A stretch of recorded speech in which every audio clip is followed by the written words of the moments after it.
one of the common mistakes is you buy into rejection. Go into the market with an objective.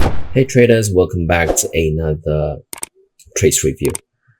So let's have a look at this trader's performance. So I can say he's been back and forth for the past 2 months. And this is not the first channel that I've seen this repeated pattern. I've seen at least 5 to 10 journal last week where many of you actually have a period of stagnation in July and August. But anyway, we'll start. There's too many of them, but we'll start from mid of July onwards all the way until August. And what we really want to see is first thing, the win rate. Something must be, I wouldn't say something's wrong, but the win rate has to be improved because just look at the amount of losses. So you have a long losing streak here since 12th of July all the way down. He went from at the peak, the balance was 26.5k, and by risking $150 per trade on average, it dropped all the way down to right now 24.7. So something must be wrong there. So one thing is losses.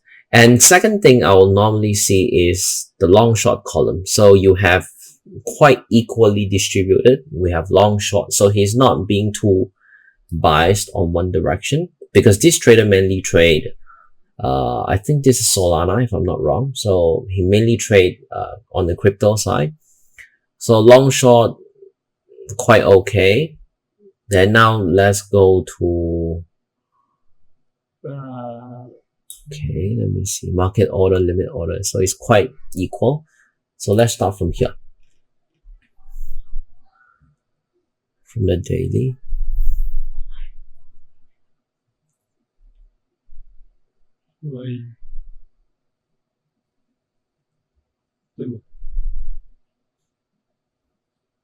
Okay, so I'll say it's not a bad trade. Yeah, it's a TPF, I know. But if you really look at the price action, it just seems like we just rejected a level. So usually after seeing price rejected a level, especially rejecting a key level, remember our price position, you can't plot your TP like this. Your first TP will have to be the nearest resistance or support. In this case, it will be resistance. So you can see that this is really just a 1 to 2 trade if you take the trade. And second thing is right after the price rejected the resistance, why would you look for such a close long at such a near support, right? So if you want to do it, you could have just waited for a TPF and see, okay, price rejected the level, but at the same time it's printing a support here, then you buy. Instead of saying, oh, price rejected the resistance, drop down, and it even had a follow through to the downside, and you're buying on a rejection. So one of the common mistakes is you buy into rejection. So it did get into a re-entry, price also didn't move. Yeah, that's what I was trying to say. You know, when price formed a rejection, have a follow through to the downside, you just don't buy yet. You could have just waited a little bit more, or you just don't take any trade. Because no matter what, as a short-term trader, if you see price reject a major resistance, you shouldn't be looking to buy just right below the resistance. What you should be doing is you really have to go through the checklist again. Okay, does it really tick off your criteria and everything? Because I can see here that price was pretty overstretched as well, right? So if you look at here, this 2 losses and back to back, they're quite close to each other. You see. So anyway, let's put this aside and let's move on.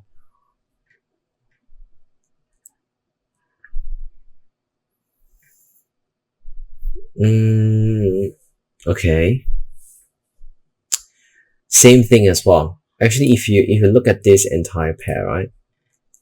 If you look at the price action of this pair, it's really just a little bit messy from my perspective. You see, price rejected the resistance and it went back to retest a support. You even plot the support out, rejected and reversed back up. So sometimes when you see this kind of messy price action, you might as well just don't touch it. Just don't trade, don't touch it. You only get in when you see a significant TPF.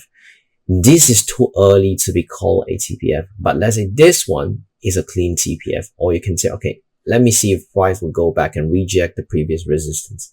So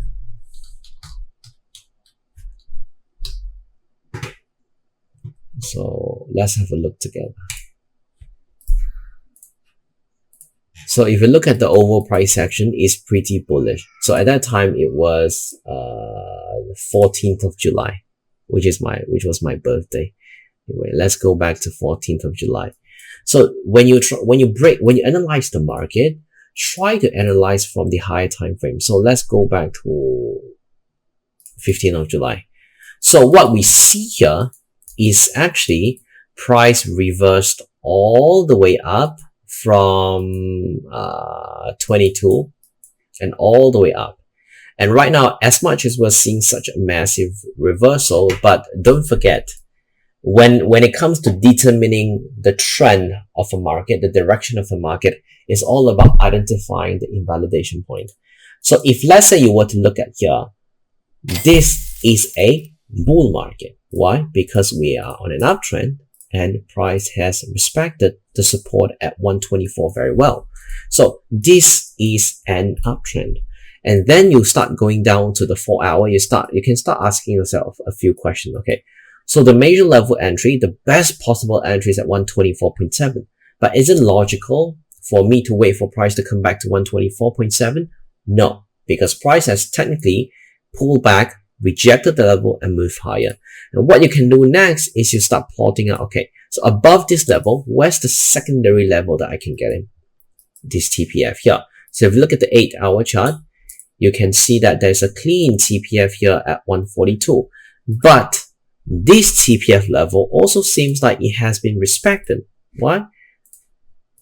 Rejected, went up, follow through to the upside. Remember our entry model?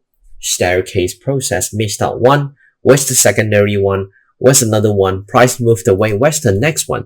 And the next one, again, I don't know the outcome of this, but the next one will be, so you just follow the process from here to here. From here, price ran away, forming a higher low here, and price further run away, breaking structure. Where's the structure that it has broken? Right here. And that's exactly why, understanding the flow of the market is very important. Don't go into the market and the first thing you do is you start dropping down onto the 1 hour and you say, oh, price rejected this swing high. But the main thing is this area versus this resistance. Which one do you think is more important? Definitely here. Why? Because we are on an uptrend.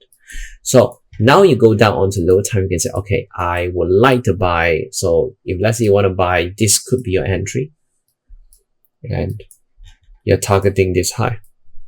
So this is normally how I go through my entire thought process. Again, I don't know the outcome, but this is how I would have traded. So remember, it's always a staircase process. Go into the market with an objective. Know exactly what you're looking for. Know the overall direction. Then you would have less be confused.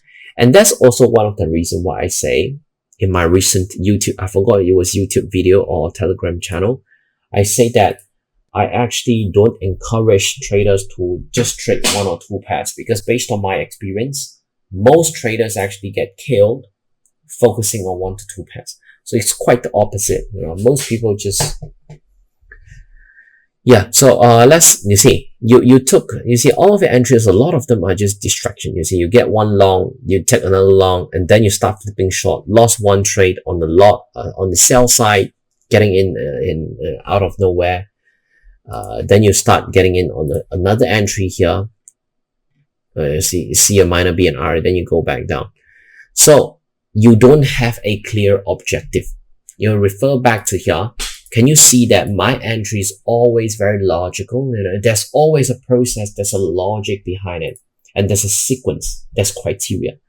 So go into the market with an objective, because I would strongly still suggest you don't be a trader who basically just flip long and short based on the lower time frame reaction. Go to the market with an objective. I'm looking for this. Okay, uptrend is intact. Where's the next level? Where's the next level? Don't change the direction after price has formed a significant shift in structure. It could be as simple as, let's say right now, you buy here, because you think this is the following support. So under what circumstance would you start flipping short in the short term? It will be a violation of this level. Okay, so if let's say price continues moving higher, what you should be doing logically is to continue buying. That's it. Okay, so yeah, let's move on. You see now, this, okay, you can call this an important level, but you can also say a little bit lower. But anyway, now let's see. You are starting to look for minor reaction on the lower time frame, or not really low, I mean on the 1 hour. Okay. You see, a lot of entries are on minor level. Price eventually still go up. You know why? Because it's just a pro trend. It's just on a major pro trend. And remember what I've said before, you only want to sell into an aggressive uptrend if price has formed the right side of the V. So if let's say today this is a resistance, so let's say we have a resistance here, price drop, and this time around it come up really aggressive like this, don't ever look for sell immediately at this level.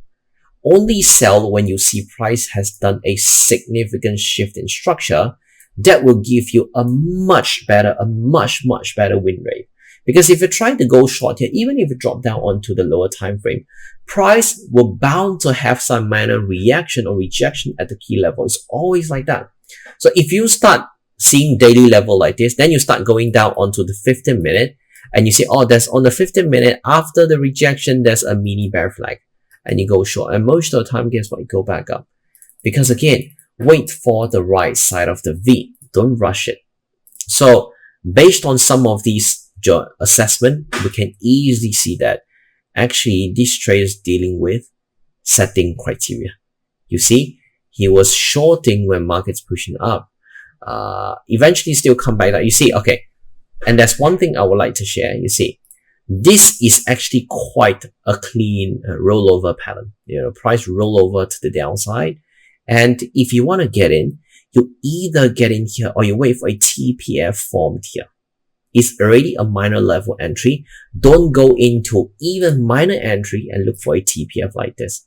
And even if you do, stop loss, be sensible. Because you know why? If you could have just, the highest quality TPF, all of you still remember, when price is at a major level, if the shoulder level is at a major level like this. So let's say we have a key level. Just assume for whatever it is, we have a key level here. This TPF versus this TPF, this is the A plus quality, this is B or C. Why? Because when you get in here, your stop loss is good. When you get in here, guess where would you put your stop loss? Here. You won't even put it there because it's too wide. And that's the exact problem. If you get in here, it would have been a winner. And sometimes timing is the most important thing. So I don't have to go through all of them, but based on some of these conclusions, you all can see that this trader is dealing with, first thing, identifying direction. Second thing is setting proper rules and criteria. Okay? So market has been pushing all the way up, but you kept looking to sell. That's also one of the problems. You're being a little bit too biased. So that's pretty much it for the trades review. I don't have to go further, but I think there's a few very important points inside.